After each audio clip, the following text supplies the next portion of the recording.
Welcome back to Maui Mallard. So Kwaku's spirit is restless. Restless. Okay. Aren't they all? And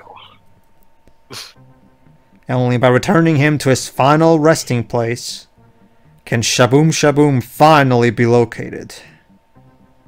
The realm of the dead. So zombies. Yay. And the realm of the dead. God. The realm of the dead is a place with a gigantic eye. Jesus. Almost a weird pupil. Yes. It's like a Kirby game where it's cutesy 90% of the time, and then you get the final boss, which is this eldritch abomination out of nowhere. Let me guess, if you step on the clouds, you get hurt. Yes. They oh jeez. They kinda count as bottomless pits, I think. Not as bottomless pits, you just get hurt. Okay. Wow, well, what are the clouds made of? In little tiny spikes? I'm guessing it's like poisonous or something. Anyway, notice that there's a greenish liquid. As you can see, the greenish liquid counts as if I'm underwater, you know, just like those underwater physics we saw in the Flying Duckman level. So basically, and remember, when I'm jumping in the underwater, I can go higher. So obviously I have to use both the water physics and the normal physics to my advantage. Huh. What's with the yin-yang meter? It's the one about, it's the ninja tokens, Dweebs, remember? Up we go. Get it? Because ninja Dweebs. Fuck. I guess Bodhi's makes the level a bit slow. Not so much slow too, more like, well, it's definitely the most platform heavy of the game. I will give you that. I bet you half this part's just Pedro trying to glide along. No, it's not. Don't worry. It's mostly because I'm trying to get smart instead of actually taking my time. But no, I think I'm actually going to. There you go. Hey, I didn't know I was secretly LPing this game. Let's try this again. Yeah, there we go. Close enough. Yeah, there you go. There you go. So, save state it there. And now since I'm underwater, I can take advantage of the water physics like this, just like in the Flying Duckman. Fuck. All right, let's. There you go, save state. Now you save state it. I don't blame him, Dweebs. I suggested. I actually did manage to complete this game fairly on my Mega Drive, so it's not like it can be a bit tough, yes, because it requires a lot of precision platforming this level. Not to mention there's a final chase at the end of this level that can be quite tough. It requires you. It's classic difficulty. You just have to try until you get really good at it. If at first you don't succeed, you save states. Yes. Or that, yeah, sure.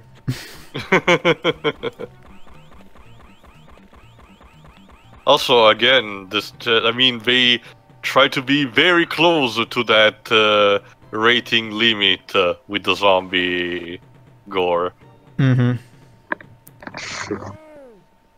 Jesus. There we go. They remind me of the zombies from Deadly Premonition. I won't let me die.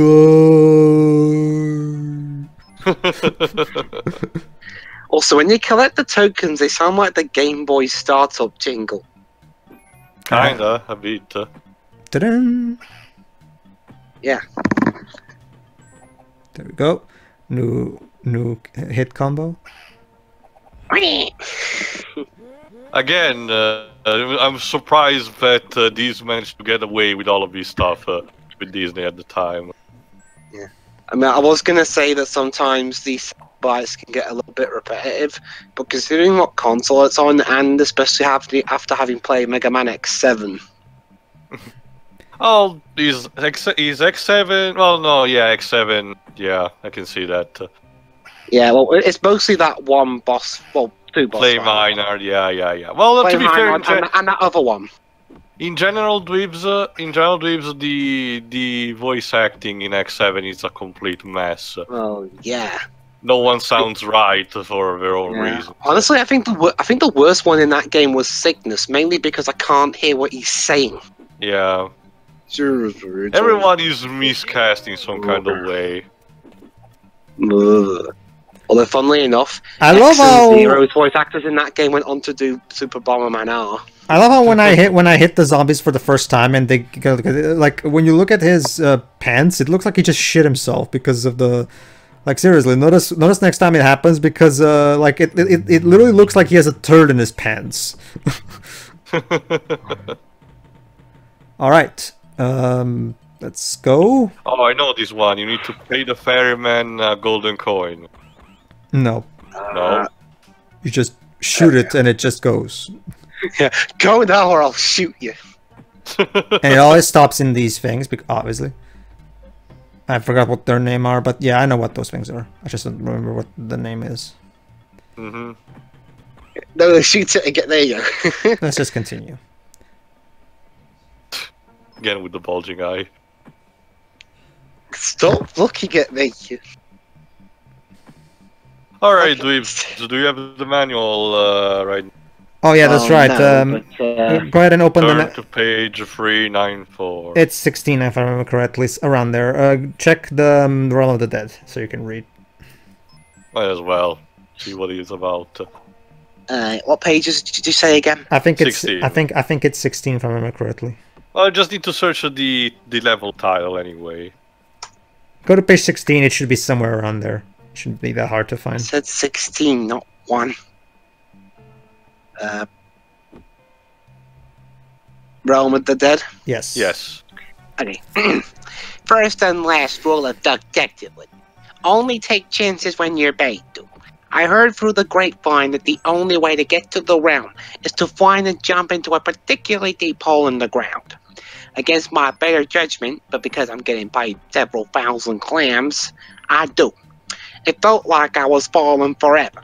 Once I made it to the bottom, I placed Quacko's bones in their rightful place, and he thanked me with a sock in the eye and a white left combo to my beak. I guess the stress of being dead really got to him. Oh well. Alright. What can I tell you? Alright, let's move on. Stressed Alright, so the idea here is that, okay, remember, when you press A in midair, you can use your rod to stick onto those things. You have to make good use of that mechanic to platform, because there's nothing below you here except from the clouds. I can see that. So basically, get good. Yay. There we go. Fuck. Fortunately, you only get hurt, so you still have room for error. Hollow Knight actually has an optional challenge that's very similar to this, where you have basically no room for error. Alright, this is by far the hardest part of the game as far as I'm concerned. You have to protect that bottle spirit. That bottle spirit is Quacko's remains, and they have to get to the top of this tower when that's starting place. Here's the problem. The various evil spirits want to drag it away, and if they drag it away, you die. It's like those bonus sections in Cuphead, where you have to defend Miss Chalice. Very good, too.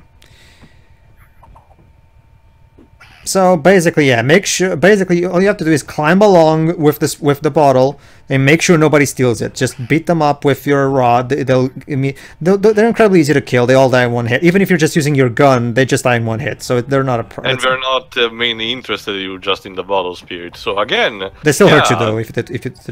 However, to remember, like it gets harder as it goes along because there's more spirits going on.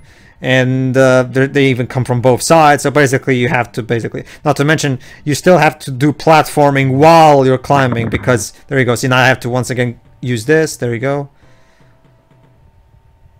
Again, this is classic video game difficulty curve. Like when you get to you have to get a good grasp of the game's mechanics to properly get through these final levels. Yeah. Bear back. All right, let's go. Also, gotta love how the spirit is literally a pair of googly eyes and a beak. Again, they really stretched with what they could do with the rating that they had. I applaud that. There we go. Oh, fuck. So, when it's that it counts as game over, like, how much do you need to drag away the spirit? Until he's off screen. Okay. Well, it seems fair enough. that death cry.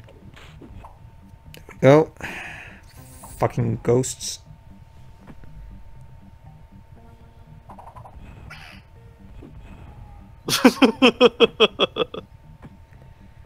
All right. Let's keep going. Up we go. Fuck. Oh, now what? There we go. Whew, that was close. So does this level also suffer from Contra syndrome? Like yeah. There's your answer too. Well, to be fair too, even if it didn't suffer from Contra syndrome, if you did fall all the way back, you would still lose anyway because the ghost would just be able to take the before you can get back there anyway. So honestly, this is one of those cases where having Contra syndrome is actually kind of a benefit because it's much better for you to just die immediately there instead of just waiting to drag. Yeah. There you go, see? Like here. Let's try it again.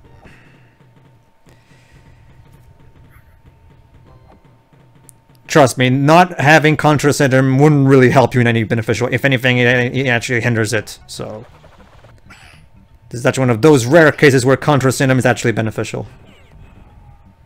There you go.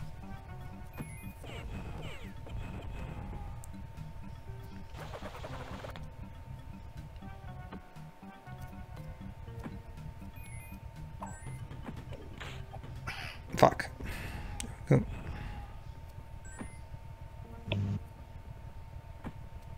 Oh jeez. Wink. All right. Oh fuck. So also again with the eye, the eye just stares at you like. It's like it's keeping an eye on your progress. Literally. Big Brother is watching you. I wonder if with the Super Nintendo version had different backgrounds. From what I can tell, no. If I remember correctly, it was somewhat the same thing. Because I was thinking, I doubt Nintendo would let this fly. The problem is that the Super Nintendo version was cropped, like many of these multi-platform games are, and at the same time, it also had it also had the music. Basically, the music apparently was made by somebody else, from what I can tell. I think. Yeah. Yeah, I think it was Eurocom, the one. Yeah, Eurocom did the SNES version is actually a port. And don't get me wrong, I did like a lot of the stuff Eurocom made back in the day. However, this is the actual original game made by the actual creators, so this is the one I decided to go with. Yeah, it makes sense. Well, to be fair, also Dweebs, at the time, the Super Nintendo also allowed weird stuff, like again Kirby and Earthbound, for example. Yes, they did stuff like censoring Mortal Kombat, you know, the Super Nintendo port, but they were more. Nintendo is always, like I said in another occasion, Nintendo has always been very selective in what they decide to censorship and what not. It's very randomic. It's like we have specific taste. So I don't know what would have passed here. Mm-hmm. There we go. Remember at the time, Disney and Sega were kind of buddies after the success of Aladdin. So yeah, can imagine that. Oh fuck! Screwed up the jump there. It's okay. I got this. Alright, I got it. Which reminds me of another thing when somebody's recording. The PS Vita version of Catherine Full Body is not getting a physical release, not even in Japan if I recall, but Night Trap actually is a comparison. Well, Night Trap is a Western game, and Western... Well, not what I mean is, like, it even has technically less of a budget, like, in a sense of giving to distributors, so that's a bit sad. I mean, I was planning on getting the PS4 really, version anyway, yeah, so... like, same, like at the end of the day, I was planning on getting the PS version anyway, but, and keep in mind, being a PS Vita owner is being depressed these days. Yeah, I was one for a few years. I still have my model, and I don't regret at the time what I spent with with the. Oh no, it's there. I was introduced to the Persona series. With 4 Golden. Well, the Vita has really good games. It's just that the problem is that the console itself, it suffered from similar problems that the PS3 had. Like it was too expensive. And like with the PS3, Sony just stopped supporting it. I understand the idea of. I understand the ambition of Sony of wanting to make an handheld that was just as powerful as the PS3. The problem is that would meant that you have to sell a console at a very inaccessible price, and so it was just a bad idea in general. Like they were too ambitious for their own good. Yeah. They probably should have just waited or something. And like, for comparison, again, the 3DS also did not have a strong start, but Nintendo actually stuck to their guns, and they're still supporting it even to this day when people are like, when it's overkill with the Switch being ramped. There we go, the altar. Finally. And then more spirits come out. And it's... There we go. There you go. So do we know how this guy actually looked like as a leave? No, we don't see it, sadly. All right, leave to imagination. Quack, who has revealed the location of Shaboom Shaboom. Even now, the Witch Doctor seeks to cast it into the storm. There you go, the Witch Doctor is the bad guy. Who would know? In a vile attempt to harness its mojo energy. Maui, you have become a true ninja. What? Ninja? You no longer need the yin-yang power to transform. The fate of the island rests in your hands. Basically, for this particular... You must now face the ultimate peril in... Mojo Stronghold. So yeah, Maui is official... there you go. Here's a cutscene. There's the idol. So yeah, the Witch Doctor is basically kidnapping the idol so he can turn everybody against... I guess so he can rule the island or some shit like that. Anyway... The basic gist of it is that from this point on in this level, and only in this level, unless of course you use cheats, this is the only level... Oh, there you go. Here you get to see the game over screen. Or continue screen, rather. There you go. Alright. Alright, let's try that again. In this level, you have infinite yin-yang power, as you can see there. And it doesn't deplete. Again, the beginning of this theme sounds a lot like the Big Arms theme from Sonic 3. Mm-hmm. So yeah, this entire level is nothing but a boss battle against the Witch Doctor. Alright. The basic gist of it is that don't just go in charging and guns blazing, because he will throw spells at you and also create this lightning force field right around them. So basically what you do is just try your best to stay away from him and try to hit him from afar. At the same time, you also have these other platforms that you can use to get some ammo. There you go. Right there. So there you go. Thanks to these weapons, we can hit him from afar without having to get near him. Fuck. There you go. See, this is what happens when you try to get near him. Yeah.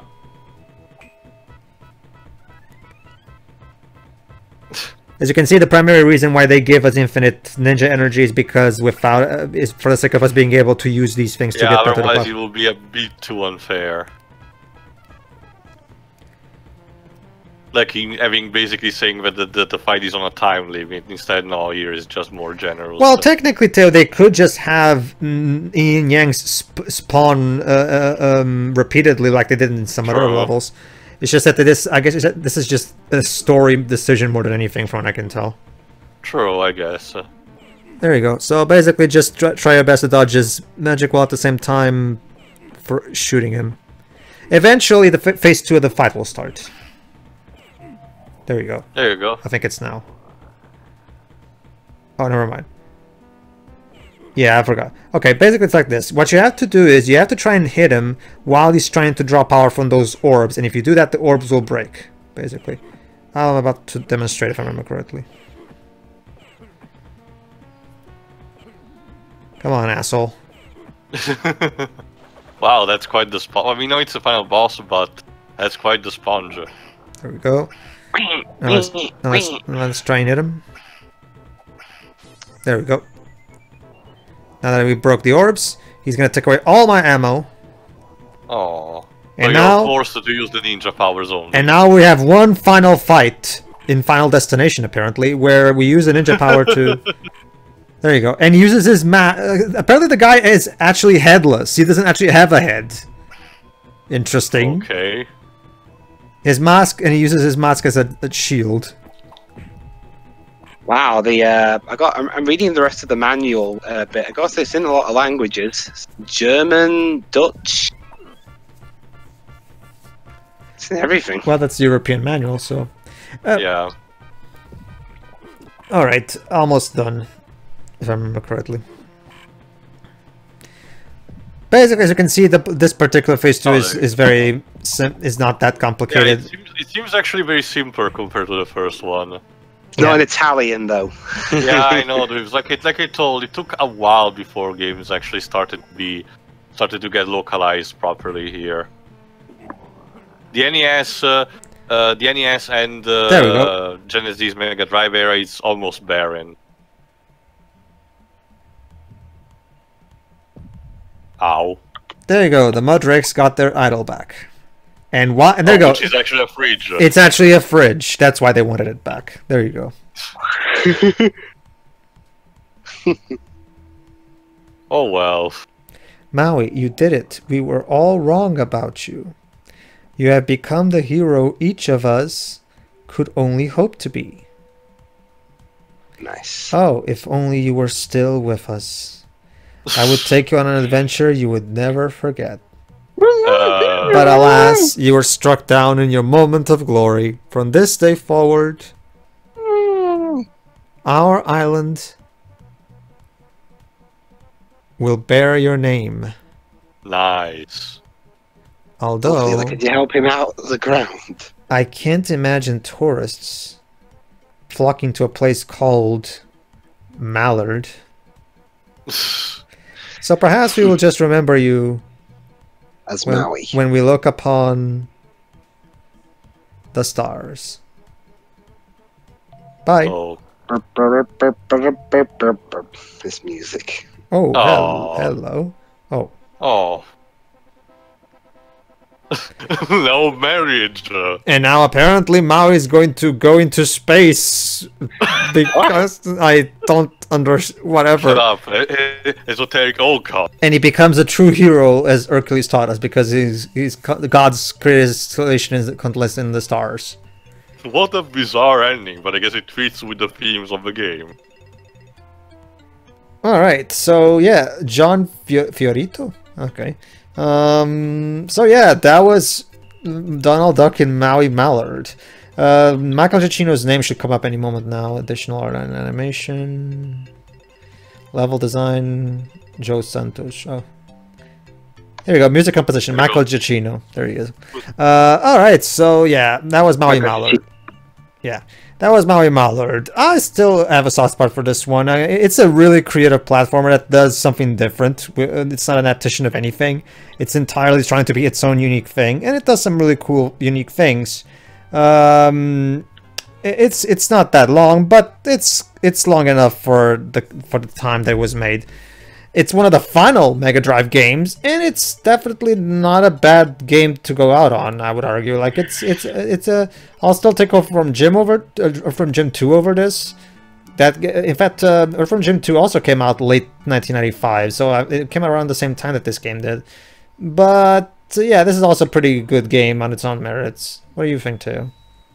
Yeah, really enjoyable. Like, and again, like I mentioned, it's very creative in the level design in what you do.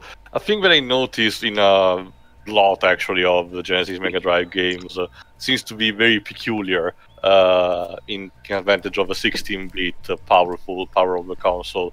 But still also very bold in the direction they went with the source material that they had.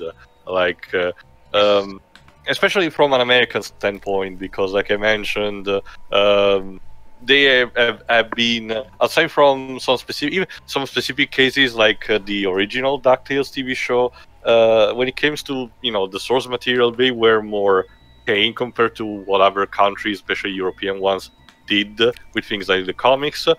So this is actually a breath of fresh air for an American product, effectively, and I applaud it for that. It's very, like I said, creative, colorful, fun. Can be considered fun with gameplay. Still with that retro challenge vibe to it. So yeah, definitely a plus. Watch for Maui's next adventure that will never come. How sad.